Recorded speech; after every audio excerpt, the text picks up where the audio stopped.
ಎಲ್ಲ ನನ್ನ ಪ್ರೀತಿಯ ಸ್ಪರ್ಧಾ ಮಿತ್ರರಿಗೆ 76ನೇ ಗಣರಾಜ್ಯೋತ್ಸವದ ಹಾರ್ದಿಕ ಶುಭಾಶಯಗಳು. ಇವತ್ತಿನ ಒಂದು ವಿಡಿಯೋದಲ್ಲಿ ನಾವು ನಮ್ಮ ಸಂವಿಧಾನ ರಚನೆಗೆ ಸಂಬಂಧಿಸಿದಂತೆ ಪ್ರಮುಖ ಅಂಶಗಳನ್ನು ಈ ವಿಡಿಯೋದಲ್ಲಿ ನೋಡೋಣ.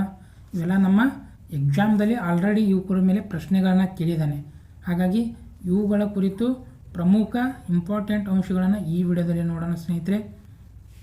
ಮೊದಲನೇದಾಗಿ ನೋಡೋದಾದರೆ, ಸಂವಿಧಾನ ರಚನಾ ಸಮಿತಿ ಸ್ಥಾಪನೆಗೆ ಬೇಡಿಕೆ ಇಟ್ಟ ಪ್ರಪ್ರಥಮರು ಯಾರು? ನಮ್ಮ ಸಂವಿಧಾನ ರಚನಾ ಸಮಿತಿಗೆ ಒಂದು ಸ್ಥಾಪನೆಗೆ ಬೇಡಿಕೆ ಇಟ್ಟಂಥ ಪ್ರಪ್ರಥಮರು ಯಾರಪ್ಪ ಅಂದ್ರೆ ಅದು ಎಮ್.ಎನ್. ರಾಯ್ ಅವರು. ಇದು ಹಲವಾರು ಎಕ್ಸಾಮ್ದಲ್ಲಿ ಕ್ವಶನ್ ಕೇಳಿದ್ದಾನೆ. ಎಮ್.ಎನ್. ರಾಯ್ ಅಂತೇಳಿ. ಯಾವ ವರ್ಷ ಅಂದ್ರೆ 1934ರಲ್ಲಿ ನಮ್ಮ ಸ್ವಾತಂತ್ರ್ಯ ಸಿಗುವ ಪೂರ್ವದಲ್ಲಿ ಇವರು ನಮಗೊಂದು ಸಂವಿಧಾನ ರಚನೆ ಮಾಡೋಕ್ಕೆ ನಮ್ಮದೇ ಆದ ಒಂದು ಸಮಿತಿ ಮಾಡಿರುತ್ತೆ ಬೇಡಿಕೆ ಇಟ್ಟಂಥ ಪ್ರಪ್ರಥಮ ವ್ಯಕ್ತಿ ಎಮ್.ಎನ್. ರಾಯ್ ಅವರು. ಇನ್ನು ಕಾಂಗ್ರೆಸ್ ಪಕ್ಷ ಕೂಡ ಬೇಡಿಕೆ ಇಟ್ಟಿತ್ತು. ಅದು ಯಾವ ವರ್ಷ ಅಂದ್ರೆ 1935ರಲ್ಲಿ ಕಾಂಗ್ರೆಸ್ ಪಕ್ಷ ಬೇಡಿಕೆ ಇಟ್ಟಿತ್ತು. ಇನ್ನು ಸಂವಿಧಾನ ರಚನಾ ಸಮಿತಿ ಸ್ಥಾಪನೆಗೆ ಅವಕಾಶ ಮಾಡಿಕೊಟ್ಟ ಆಯೋಗ. ನಮ್ಮ ಸಂವಿಧಾನ ರಚನಾ ಸಮಿತಿ ಸ್ಥಾಪನೆಗೆ ಒಂದು ಅವಕಾಶ ಮಾಡಿಕೊಟ್ಟಂಥ ಆಯೋಗ ಯಾವುದಪ್ಪ ಅಂದ್ರೆ ಅದು ಕ್ಯಾಬಿನೆಟ್ ಆಯೋಗ. ಯಾವ ವರ್ಷ ಅಂದ್ರದು 1946ರಲ್ಲಿ ಭಾರತಕ್ಕೆ ಬಂದ ಕ್ಯಾಬಿನೆಟ್ ಆಯೋಗ ಏನು ಮಾಡ್ತು, ನಮ್ಮ ಭಾರತದ ಸಂವಿಧಾನ ರಚನೆ ಮಾಡ್ಕೊಳ್ಳೋಕೆ ಒಂದು ಸಮಿತಿ ಮಾಡ್ಲಿಕ್ಕೆ ಸ್ಥಾಪನೆಗೆ ಅವಕಾಶ ಮಾಡಿಕೊಟ್ಟ ಆಯೋಗವಾಗಿದೆ.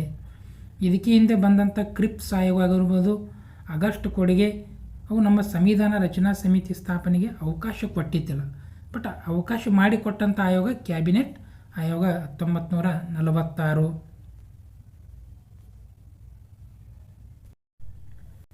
ಸಂವಿಧಾನ ರಚನಾ ಸಮಿತಿಯ ಒಟ್ಟು ಸದಸ್ಯರ ಸಂಖ್ಯೆ.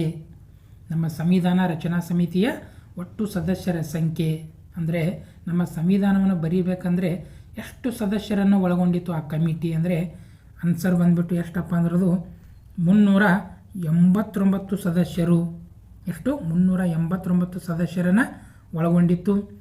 ಇದರಲ್ಲಿ ಡಿವೈಡ್ ಮಾಡೋದಾದ್ರೆ ಬ್ರಿಟಿಷ್ ಪ್ರಾಂತ್ಯಗಳಿಂದ ಅಂದರೆ ಬ್ರಿಟಿಷರ ಆಳ್ವಿಕೆ ಎಲ್ಲೆಲ್ಲಿತ್ತಲ್ಲ, ಕಲ್ಕತ್ತಾ, ಮದ್ರಾಸ್, ಬಾಂಬೆ, ಈ ಎಲ್ಲ ಪ್ರಾಂತ್ಯಗಳಿಂದ 296 ಸದಸ್ಯರು ಈ 389 ಸದಸ್ಯರಲ್ಲಿದ್ದರು.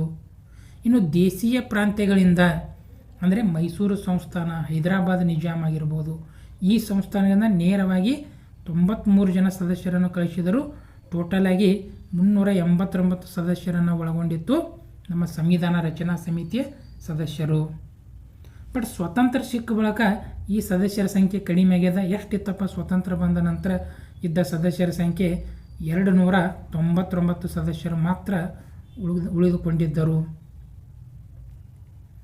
ಇನ್ನು ಸಂವಿಧಾನ ರಚನಾ ಸಮಿತಿಯ ಅಧ್ಯಕ್ಷರು ಯಾರು? ಸಂವಿಧಾನ ರಚನಾ ಸಮಿತಿಯ ಅಧ್ಯಕ್ಷರು ಯಾರು ಅಂತ ನೋಡೋದಾದ್ರೆ ತಾತ್ಕಾಲಿಕ ಅಧ್ಯಕ್ಷರು ಅಂದರೆ ಟೆಂಪ್ರವರಿ ಅಧ್ಯಕ್ಷರಾಗಿ ನೇಮಕ ಮಾಡಿದರೆ ಯಾರನ್ನು?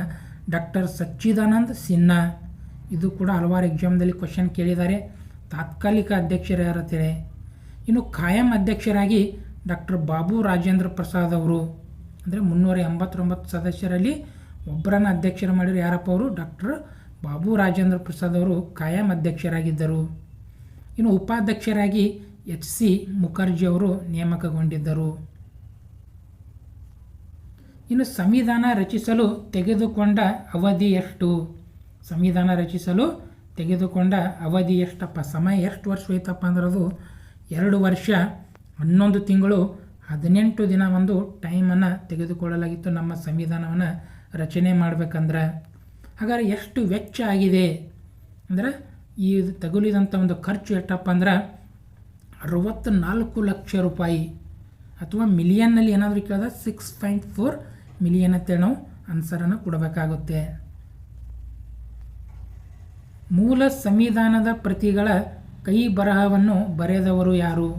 ಮೂಲ ಸಂವಿಧಾನದ ಪ್ರತಿಗಳ ಕೈ ಬರಹವನ್ನು ಬರೆದವರು ಯಾರು ಅಂದರೆ ಒರಿಜಿನಲ್ ಕಾನ್ಸ್ಟಿಟ್ಯೂಷನ್ ಏನಿದೆಯಲ್ಲ ಅದನ್ನು ಯಾವುದೇ ಅಲ್ಲಿ ಪ್ರಿಂಟ್ ಮಾಡಿಲ್ಲ, ಕೈ ಬರಹವನ್ನು ಬರೆಯಲಾಗಿದೆ. ಇಂಗ್ಲೀಷ್ ವರ್ಷನ್ ಮತ್ತು ಹಿಂದಿ ವರ್ಷನ್ 2 ಆವೃತ್ತಿಗಳಲ್ಲಿ ಮೂಲ ಸಂವಿಧಾನವನ್ನು ಬರೆದು ಇಡಲಾಗಿದೆ. ಹಾಗಾದರೆ ಇಂಗ್ಲೀಷ್ ವರ್ಷನ್ ಬರೆದವರು ಯಾರಪ್ಪ ಅಂದ್ರೆ ಪ್ರೇಮ್ ಬಿಹಾರಿ ನಾರಾಯಣ್ ರೈಜಾದನವರು ಇಂಗ್ಲೀಷ್ ವರ್ಷನನ್ನು ಇಟಾಲಿಕ್ ಶೈಲಿಯಲ್ಲಿ ಬರೆದು ಕೊಟ್ಟಿದ್ದಾರೆ.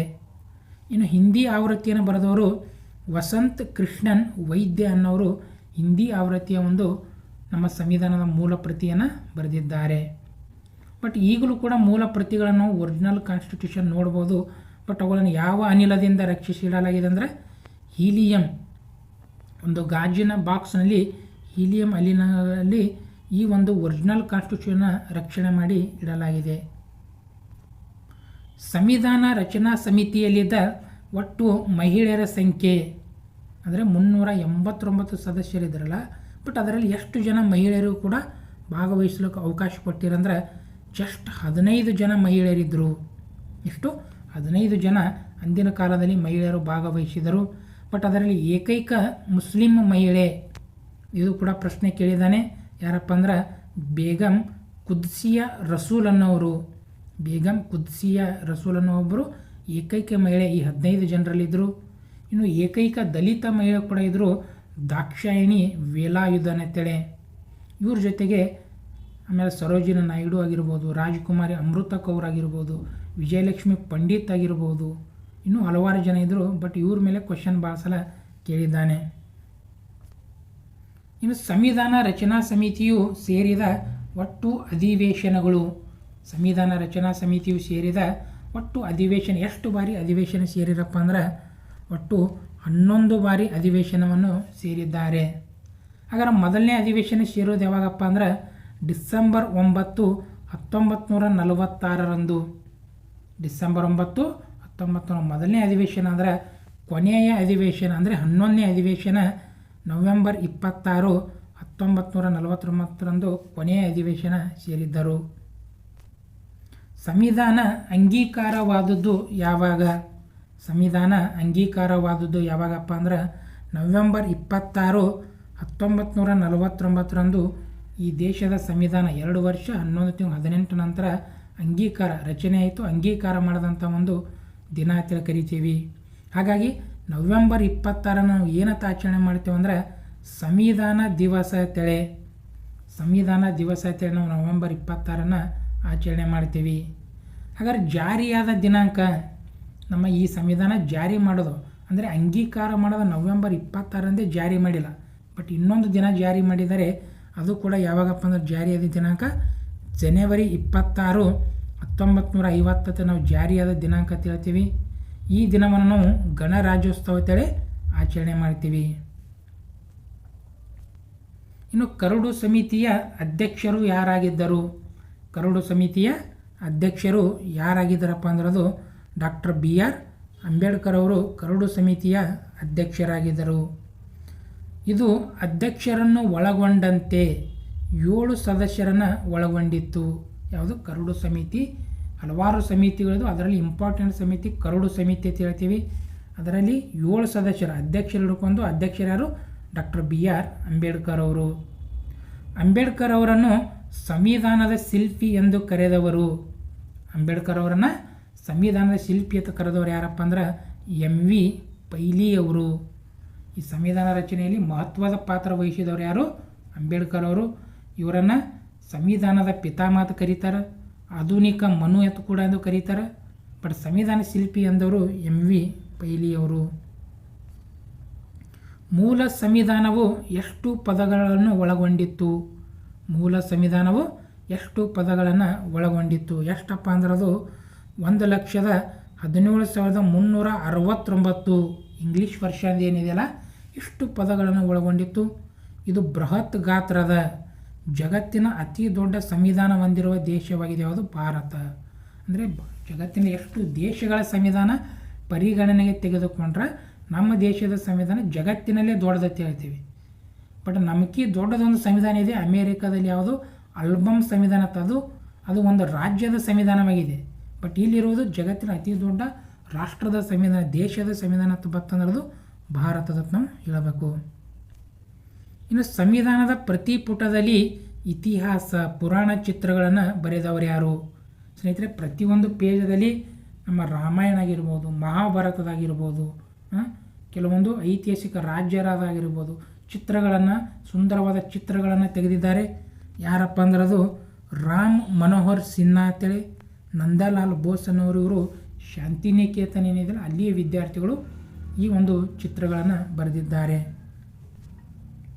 ಸಂವಿಧಾನ ರಚನಾ ಸಮಿತಿಯು ರಾಷ್ಟ್ರಧ್ವಜವನ್ನು ಅಳವಡಿಸಿಕೊಂಡಿದ್ದು, ಅಂದರೆ ನಾವು ಏನು ಪ್ರೆಸೆಂಟಿಗೆ ರಾಷ್ಟ್ರಧ್ವಜ ಇದೆಯಲ್ಲ ಇದನ್ನು ಅಳವಡಿಸಿಕೊಂಡುದು ಯಾವಾಗಪ್ಪ ಅಂದ್ರೆ 22 ಜುಲೈ 1947ರಂದು ನಮ್ಮ ರಾಷ್ಟ್ರಧ್ವಜ ಏನು ತ್ರಿವರ್ಣಕ ಧ್ವಜ ಇದೆಯಲ್ಲ ಇದನ್ನು ನಾವು ಅಳವಡಿಸಿಕೊಂಡಿದ್ದೇವೆ.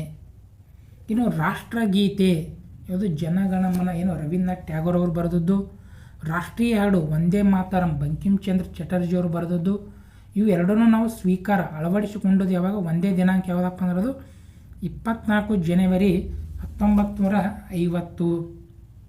ಇನ್ನು ರಾಷ್ಟ್ರ ಲಾಂಛನ ಏನು ನಾವು ರಾಷ್ಟ್ರ ಲಾಂಛನ ಇದೆಯಲ್ಲ ಸಾರನಾಥದ ಸಿಂಹ ಬೋಧಿಗೆ ಒಂದು ಅಶೋಕನ ಸ್ತಂಭದು ಅಲ್ಲಿಂದೊಂದು ರಾಷ್ಟ್ರ ಲಾಂಛನ ಅಳವಡಿಸಿಕೊಂಡಿದ್ದೇವೆ.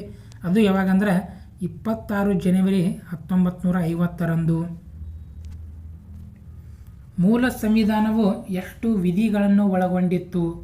ಮೂಲ ಸಂವಿಧಾನವು ಎಷ್ಟು ವಿಧಿಗಳಂದರೆ ಜನವರಿ 26, 1950ರಂದು ಜಾರಿ ಆಯ್ತಲ್ಲ ಆ ಸಂವಿಧಾನದ ಎಷ್ಟು ವಿಧಿಗಳನ್ನು 395 ವಿಧಿಗಳಿದ್ದವು. ಅನುಸೂಚಿಗಳು 8 ಅನುಸೂಚಿಗಳನ್ನು ಒಳಗೊಂಡಿತ್ತು. ಭಾಗ 22 ಭಾಗಗಳನ್ನು ಒಳಗೊಂಡಿತ್ತು. ಪ್ರಸ್ತುತ ಸಂವಿಧಾನದ ಒಟ್ಟು ಅನುಸೂಚಿಗಳು ಎಷ್ಟವಪ್ಪ ಅಂದ್ರೆ ಪ್ರಸ್ತುತ 12 ಅನುಸೂಚಿಗಳನ್ನು ಒಳಗೊಂಡಿದೆ. 8 ಹೋಗಿ 12 ಆಗಿವೆ. ಭಾಗಗಳು ಅಂದು 22 ಇಂದು 25 ಆಗಿವೆ. ವಿಧಿಗಳು 395 ಮೂಲ ಸಂವಿಧಾನದಲ್ಲಿ ಇದ್ದರೆ ಪ್ರೆಸೆಂಟ 448 ಪ್ಲಸ್ ಹಂಗೆ ಹೆಚ್ಚಾಗುತ್ತಾ ಹೋಗ್ತಾ ಇದೆ. ನಮ್ಮ ಎಕ್ಸಾಮ್ ಬಂದಾಗ ಅವಾಗ ಎಷ್ಟಾಗಿವೆ ನೋಡ್ಬೇಕು ಸ್ನೇಹಿತರೆ, ಯಾಕಂದರೆ ಇದು ಪ್ರತಿ ಹಂಗೆ ಸಂವಿಧಾನ ತಿದ್ದುಪಡಿ ಆದಾಗ ವಿಧಿಗಳು ಹಂಗೆ ಹೆಚ್ಚಾಕೋತು ಹೋಗ್ತಾ ಇರ್ತವೆ. ಸ್ನೇಹಿತರೆ, ಇದು 76ನೇ ಗಣರಾಜ್ಯೋತ್ಸವ ಪ್ರಯುಕ್ತವಾಗಿ ನಮ್ಮ ಸಂವಿಧಾನ ರಚನೆಗೆ ಸಂಬಂಧಪಟ್ಟಂಥ ಒಂದು ಕೆಲವೊಂದಿಷ್ಟು ವಿಶೇಷ ಅಂಶಗಳು. ಸ್ನೇಹಿತರೆ, ನಮ್ಮ ಚಾನಲ್ ನಾವು ಹೇಳದಂಥ ಮಾಹಿತಿ ನಿಮಗೆ ಇಷ್ಟವಾದಲ್ಲಿ ನಮ್ಮ ಚಾನಲನ್ನು ಸಬ್ಸ್ಕ್ರೈಬ್ ಮಾಡಿ ಮತ್ತು ನಿಮ್ಮ ಸ್ನೇಹಿತರು ಯಾರಾದರೂ ಕಾಂಪಿಟೇಟಿವ್ ಎಕ್ಸಾಮಿಗೆ ಪ್ರಿಪೇರ್ ಆಗ್ತಾಯಿದ್ದಾರೆ ಅವರಿಗೂ ಕೂಡ ನಮ್ಮ ಚಾನಲನ್ನು ಸೇರಿ ಮಾಡಿರಿ. ಎಲ್ಲರಿಗೂ ಧನ್ಯವಾದಗಳು.